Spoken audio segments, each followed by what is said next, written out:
She wouldn't let them touch her. Not the doctors, not the nurses, not even the ones holding the defibrillator pads. The Navy SEAL was bleeding out, strapped to a trauma bed in full cardiac distress, and the only thing she said, over and over, was, "We back off. You're not cleared." Security reached for tasers. The chief surgeon called for sedation, and just as someone shouted, "We're losing her psychologically," a quiet Marine in the corner took one step forward and whispered 6 clipped syllables no one else understood. The SEAL froze, her vitals stabilized, and in one cracked breath, she said the words that silenced the entire ER. "Corporal, you're not supposed to be alive." So before we show you how a forgotten Marine shattered every assumption in that hospital, drop a comment telling us where in the world you're watching from. Smash that like button, tap subscribe, and turn on the bell icon, because this one isn't about medals or headlines. It's about the moment one SEAL remembered the only person who ever got her home. St. Reuben Memorial wasn't built for nights like this. The trauma bay was supposed to be winding down, charts closed, machines running background hums instead of alarms. But at 21:47 hours, the bay doors slammed open under a wash of red lights and velocity. 2 paramedics hauled a gurney soaked in combat dust and something thicker. Atop it, strapped but fighting, was a woman who should not have been alive. "GSW with blast concussion," the lead medic barked. "Unstable vitals, suspected internal bleed, blunt trauma left flank, possible collapse." The nurses moved like clockwork. IVs prepped, vitals scanned, vitrine overhead light clicked on. It hit her face full.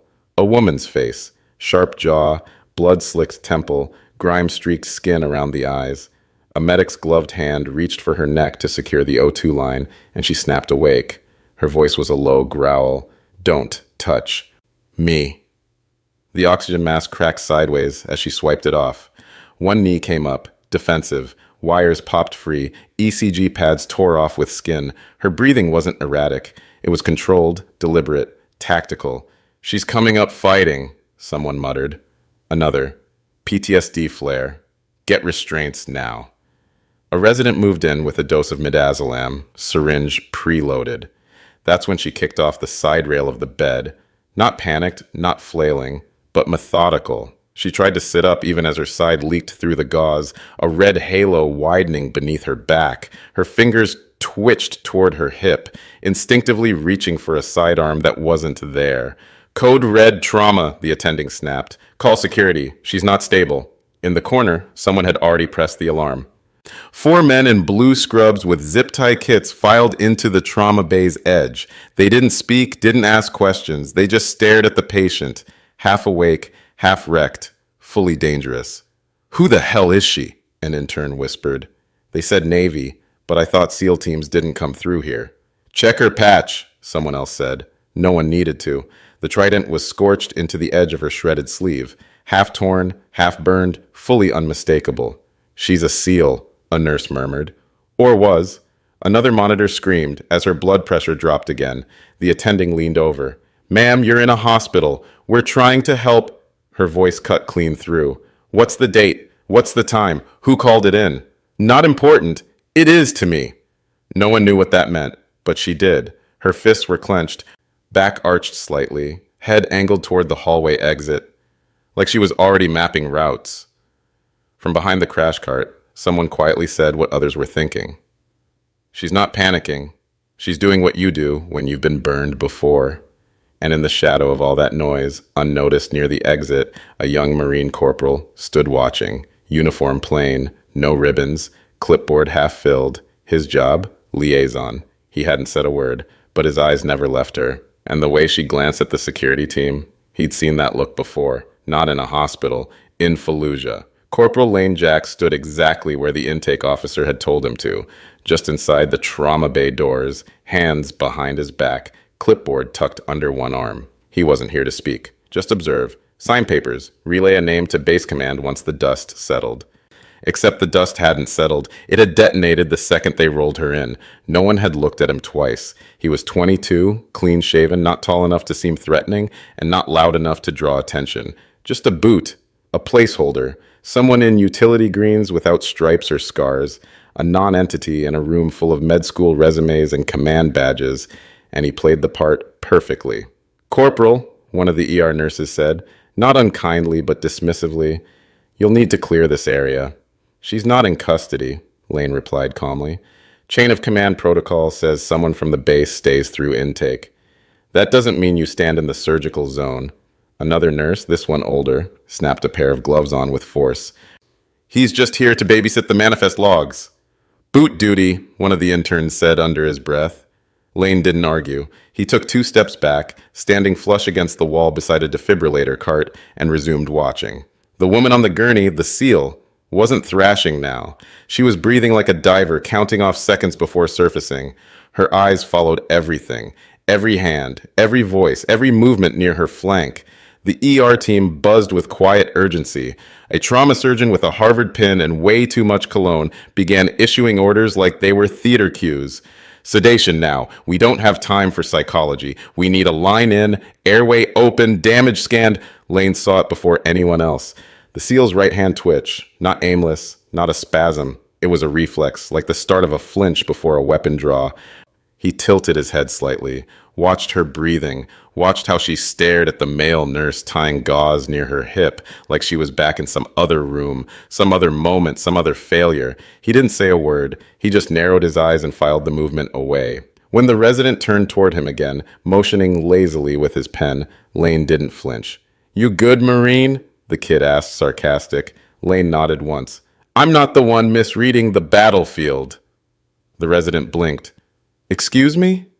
But Lane had already returned his gaze to the woman on the table. He wasn't trying to be clever. He wasn't trying to sound tough. He just knew what panic looked like, and whatever that woman was fighting, it wasn't fear, it was memory, and it was starting to bleed. By 21:55, the trauma base sounded like a cockpit losing altitude. Alarms chirped. Gauze wrappers littered the floor. The room smelled like adrenaline and iodine. 2 interns juggled tablets while the attending shouted for a chest panel and sedatives, snapping, "We'll lose her vitals before we lose her mind." The woman on the gurney hadn't moved in 20 seconds. That should have been a relief. It wasn't. Her eyes were open, but not here, focused past the ceiling, muscles tense in perfect suspension, teeth clenched hard enough that her jawline twitched in pulses. A young nurse approached with the loaded sedative, syringe poised. "We're going IM. No vein access yet." "Do it," the attending barked. "We need to break the cycle before she codes."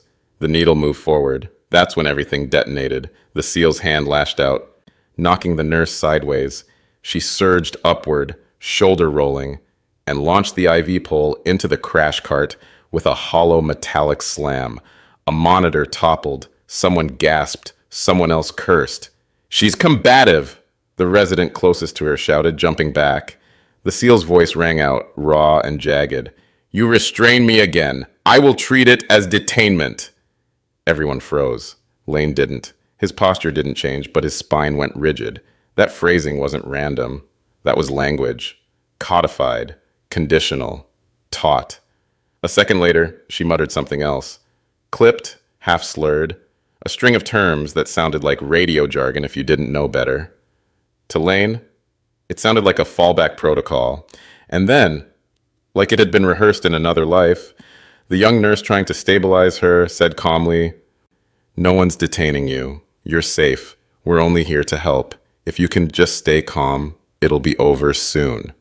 6 words, said with kindness. Lane's stomach dropped. He had heard those same 6 words on a different continent, under different light, after a failed raid, spoken by a translator who never made it back. They meant compliance under duress. And the SEAL's response was instant. Her pulse surged. Her breathing sharpened. She swung her legs off the bed. One of the interns shouted for backup. A nurse reached for the restraint kit. The attending moved in again. "Get her down, now!" Lane didn't move from his place against the wall, but his jaw locked, his left hand curled, and his gaze narrowed like a scope being adjusted. Because everyone else saw a threat. He saw a trigger. And if they kept pushing her, they were about to walk straight into it. The restraint strap uncoiled with a harsh snap as one of the interns lunged forward. Another grabbed the side rail to pin it down. 2 security officers edged into the room. one with a taser already unclipped.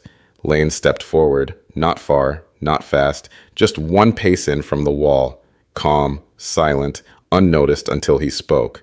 "Sir," his voice wasn't loud, didn't have to be. It sliced through the noise like a command whispered in a storm. The attending didn't even look at him. "Corporal, out of the way. I think I can de-escalate her." "You think?" the doctor barked, glancing over his shoulder. "What are you, a corpsman?" Lane shook his head once. "No, sir." "Then stand down." Lane's eyes shifted to the seal. Her pupils were contracted, neck veins taut. She'd braced one foot against the frame. She wasn't gone. She was deciding. Fight or flight. Blood loss be damned. So Lane ignored the doctor. He stepped forward again, slow and measured, until he was 3 feet from her, hands visible, posture relaxed, the room tensed. Then he said it. 6 syllables, clipped, neutral, unmistakable. "Echo 3, Dust Protocol 7. The SEAL's head snapped toward him. For a heartbeat, nothing moved. Then, her hands unclenched. Her breathing shifted. The right knee dropped from its defensive brace. Eyes narrowed, locked on him. Not fearfully, recognizing.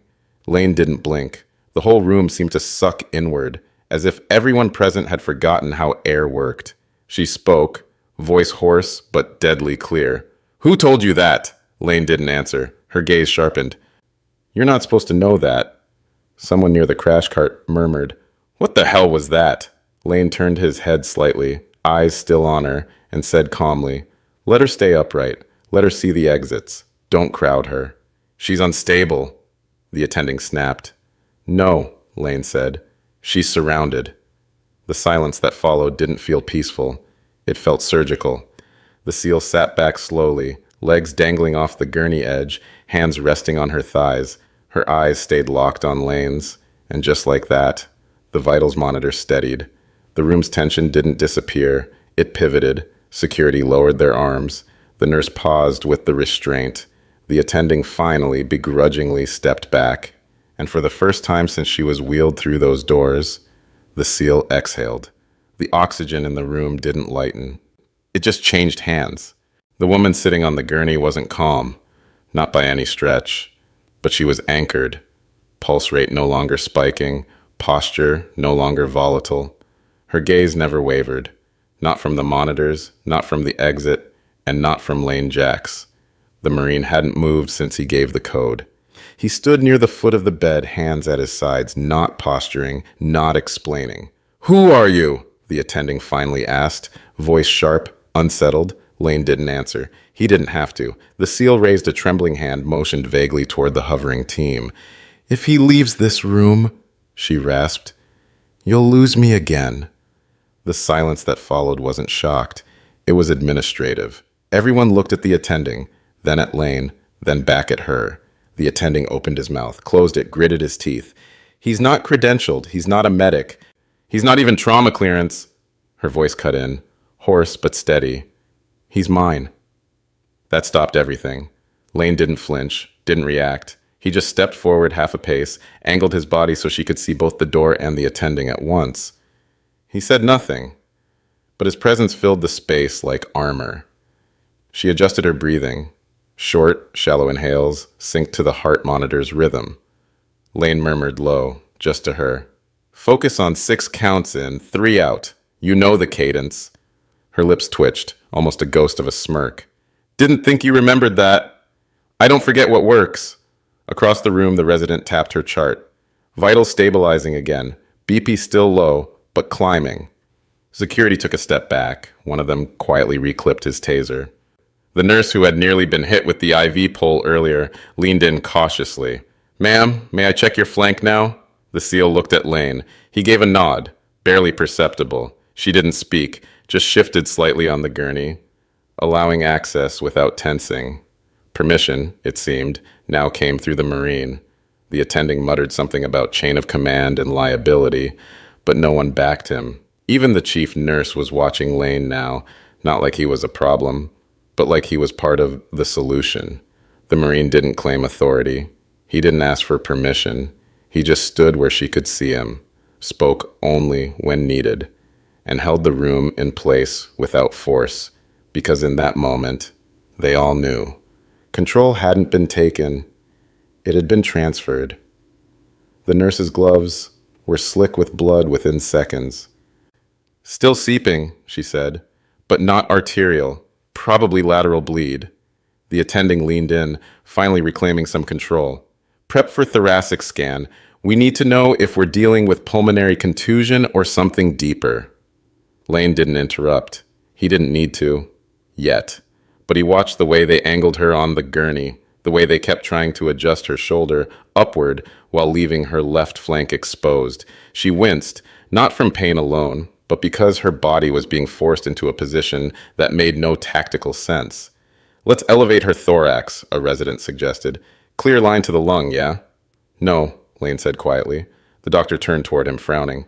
Corporal. She was caught in a directional blast, Lane continued, eyes on the wound. Not shrapnel spread. Look at the debris pattern. It's localized. Angled from below. Pressure pocket. Excuse me? You elevate her thorax right now, you'll misalign the pressure vector. Her breathing's already compensating for internal rotation. There was a beat of stunned silence. One of the nurses blinked. You just said, pressure vector? The SEAL shifted slightly on the gurney, voice raspy. He's right. The attending's jaw clenched. And how would you know what kind of blast she was in? Lane finally looked up. His tone was even, not defensive. Because I've been in one. There was no pride in the way he said it, just fact, like someone reciting weather conditions. He stepped forward again, one hand held palm out toward the nurse, not interrupting, collaborating. You need to lower her left side slightly, tilt no more than 10 degrees. Otherwise, the residual compression will shift toward her diaphragm and shut her down. The nurse glanced at the attending. After a long pause, the older man gave a short nod. Do it. They adjusted her slowly. And instantly, the SEAL's breathing eased. Monitors reflected it within seconds. Oxygen saturation climbed. Heart rate settled to the upper 90s. She's decompensating less, Lemon. Get gone, someone said, surprised. Lane didn't respond. He just reached for a second pillow from the supply cart, gently tucked it under her right knee to reduce spinal tension. It was a combat field trick, not something you learned in any hospital. The SEAL caught his eye, and this time her voice held something new. Didn't think anyone remembered that anymore? Lane didn't smile, but he did reply. Tuesday nights, Afghanistan. You taught it to me. A nurse in the corner whispered, Who is this guy? No one answered. But the SEAL's silence said everything. The hallway outside the trauma bay had quieted. Inside, the urgency hadn't gone away. But it had changed. The attending still directed care, but less sharply. The nurses followed orders, but their eyes kept drifting toward the Marine. Lane Jack stood beside the tray table now, gloves on, hands folded in front of him. He hadn't said anything in several minutes. He didn't need to. Every adjustment to the SEAL's positioning had helped. Every prediction had landed, and he hadn't once touched a chart. Dr. Malik, the ER's senior trauma surgeon, the one whose name was on the wall plaque near the entrance, stepped toward Lane between rounds. You're not just some liaison, are you? Lane didn't look up. That's what my paperwork says. That's not what I asked. Lane paused. Then, finally, I was attached. Once. Nothing permanent. Dr. Malik narrowed his eyes. Where? Lane didn't answer, but the hesitation was its own answer. Across the room, the SEAL spoke. Her voice was low, but carried. He was part of Task 17B, Civilian Camo, Joint Operational Advisory, Ghost Side. The entire room paused. Even Dr. Malik froze. Task 17B? He repeated slowly. Lane gave the faintest nod. You're kidding. That unit doesn't even officially exist, the SEAL finished. Exactly. A nurse near the suture tray blinked. That's the group they pulled after the Panari incident, right? Lane's gaze shifted slightly. He didn't confirm. He didn't deny. But it was the SEAL who finished the thought. He trained our unit on post-detainment survival protocols, off-grid continuity, recovery conditioning. Dr. Malik glanced between them. You were training SEALs? Lane shrugged. I was just part of a cell. I didn't write the curriculum.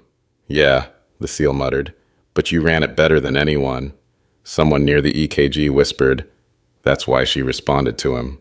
The realization rippled, not all at once, but quietly, like a fog being peeled back. He wasn't some misrouted Marine clerk. He wasn't a boot in the wrong hallway. He was someone who had chosen to be invisible. And for the first time since she arrived bleeding on a gurney, the people around her were finally seeing why she let him close. The trauma bay emptied gradually, not because anyone ordered it, but because the air said so. Vitals had stabilized. No more shouted numbers, no sprinting interns, just the rhythmic beep of monitors and the faint rattle of a blood pressure cuff deflating. The SEAL lay angled on the gurney, propped slightly to ease diaphragmatic pressure. Her hair was plastered to one side of her face, darkened with sweat. Skin pale from blood loss, but her eyes still sharp. Lane sat on a rolling stool nearby, not leaning forward, not imposing, just there. You changed your name, she said quietly. He nodded. Technically, just dropped the middle. She studied him for a beat. That's not why I didn't recognize you. He didn't answer. I thought you were dead. His jaw flexed just once. That made it easier, didn't it? She looked away. No, it just made it heavier. The silence between them wasn't awkward. It was old. The kind of quiet you find between survivors who stop trying to explain what didn't have words. She glanced at the monitors, then at him. Why'd you vanish? Lane didn't speak right away. When he did, his voice was quieter than usual. We lost someone. I didn't want to be noticed anymore. Her gaze sharpened. You didn't want to be seen. He met her eyes. Exactly. She nodded slowly, like she'd been waiting years for someone else to say it out loud. His name was Kendricks, Lane added. You never met him. She didn't press, didn't ask what happened.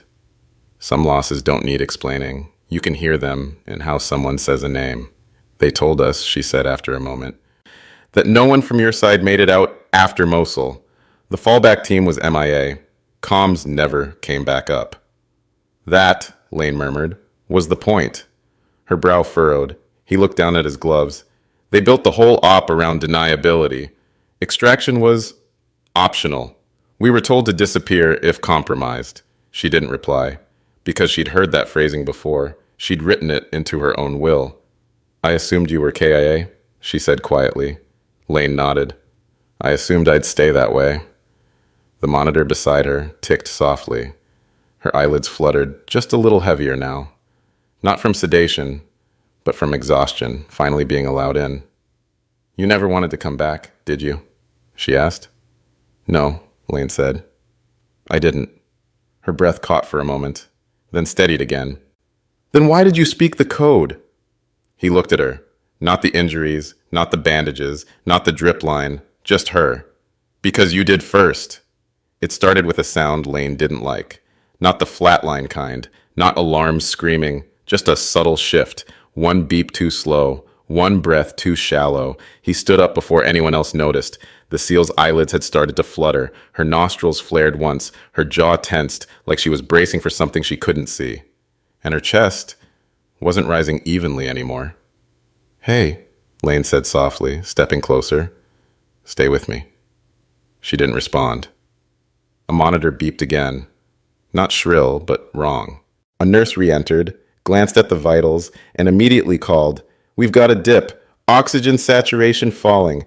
84% and dropping. Another nurse rushed in. BP's dropping. Pulse pressure narrow. The attending returned, eyebrows already furrowed. She's crashing again? What happened? Lane's voice was already cutting through. Right lung. It's not perfusing. We just stabilized. She's drowning. The attending looked at him like he was out of line. Excuse me? Lane pointed to the monitor. That's not cardiac. It's pressure. Look at the waveform. She's in arrhythmia. No, the lungs collapsed further. You shock her now, you'll rupture her conduction arc. The attending reached for the defibrillator pads anyway.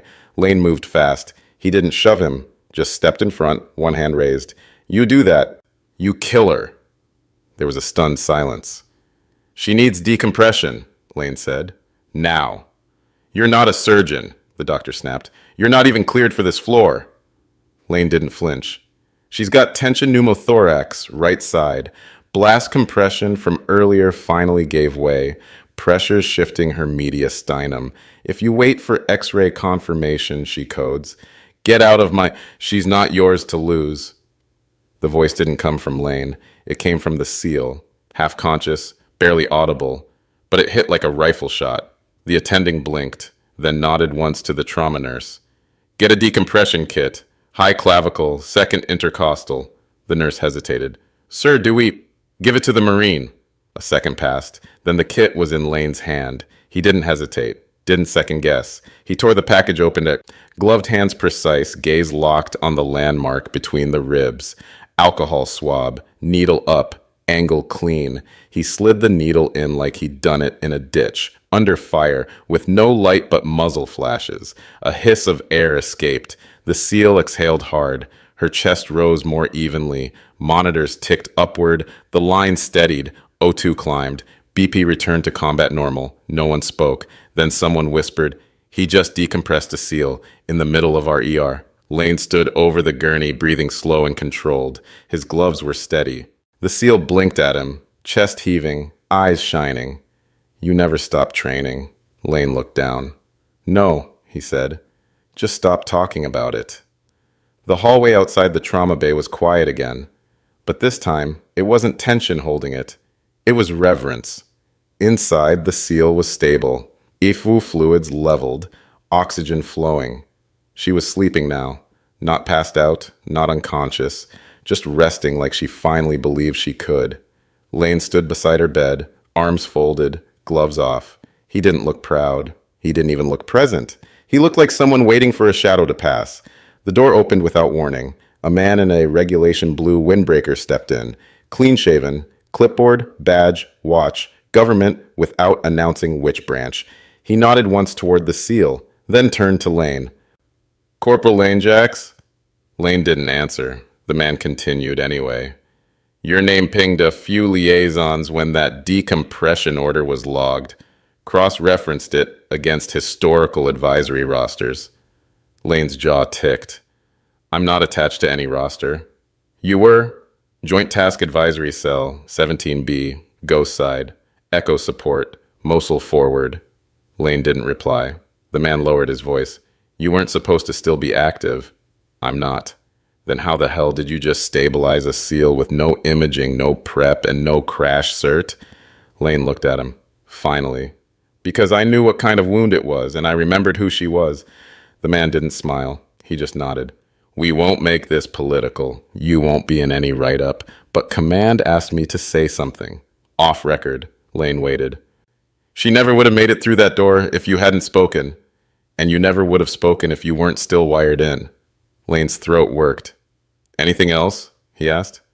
Yeah, the man said, glancing at the sleeping woman. They said losing you after the fallback was a misallocation of asset. A hell of a waste. Lane shrugged. I wasn't an asset. Just someone who knew where to be. The man stepped back, reaching for the door. Lane turned toward the SEAL again, pulling the corner of the blanket up slightly over her arm.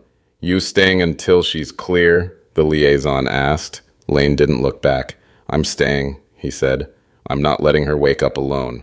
The door clicked shut behind him. No medals, no papers, just acknowledgement. And Lane preferred it that way. By the time the hallway outside the trauma bay filled again, it wasn't with noise, it was with attention. Residents leaned against walls pretending not to eavesdrop. Nurses shifted clipboards they weren't reading. Even the security guards from earlier stood at a respectful distance, posture relaxed, but eyes fixed on the small glass window set into the trauma bay door. Inside, Lane Jacks hadn't moved from the corner. He stood quietly, arms behind his back again, watching the monitors more than the people. He hadn't said a word since the decompression. The SEAL was awake now, barely, but she saw him, and more importantly, she saw the hallway behind him, through the glass, and she knew. You've got an audience, she said, voice dry. He gave a half nod. I know. She closed her eyes for a moment, then opened them again, slower. I want you to open the door. Lane hesitated. You sure? She didn't answer. Just gave a look, one that didn't come from rank or command or habit. It came from truth. So Lane stepped to the door, opened it halfway. Heads turned. A few people stiffened. No one spoke. The SEAL propped herself on one elbow, IVs and monitors trailing, oxygen still clipped to her nose. She looked pale, battered, ghostly, but her voice didn't shake. "That man," she said clearly, "is the reason I'm alive." Every head outside the door went still. She didn't elaborate, didn't say unit names, didn't list operations, didn't frame it like a story, just a sentence, measured, real. She looked at Lane again. He's not a rookie, he's not lost, and he didn't just happen to know what to do. Lane didn't meet her gaze. He just nodded once, the way you do when someone says something too heavy to accept but too true to deny. She leaned back again, eyes slipping closed. The door remained open for another full minute. No one said a thing, because in that one moment, a whole hospital realized they hadn't just watched a Marine follow orders. They'd watched one hold the line when no one else could. The machines kept humming. The SEAL had drifted back to sleep, her vitals now steady, every monitor holding a rhythm that no longer screamed for attention. The trauma team had filtered out. Paperwork remained. So did Lane. He stood at parade rest at the foot of her bed, silent, eyes scanning without urgency. The room no longer felt like a battleground. It felt like what came after. A soft shuffle of boots behind him broke the stillness. One of the younger residents, the same intern who'd first called him babysitter, lingered awkwardly near the doorframe, hands fidgeting around a pen he wasn't using. "Corporal," the kid said quietly. Lane turned, one eyebrow raised. The resident swallowed. I won't lie. I didn't think much when you were standing in the corner earlier." Lane didn't reply. "But now?" The kid gave a weak laugh. "I don't think I'll ever look at Quiet Boots the same again."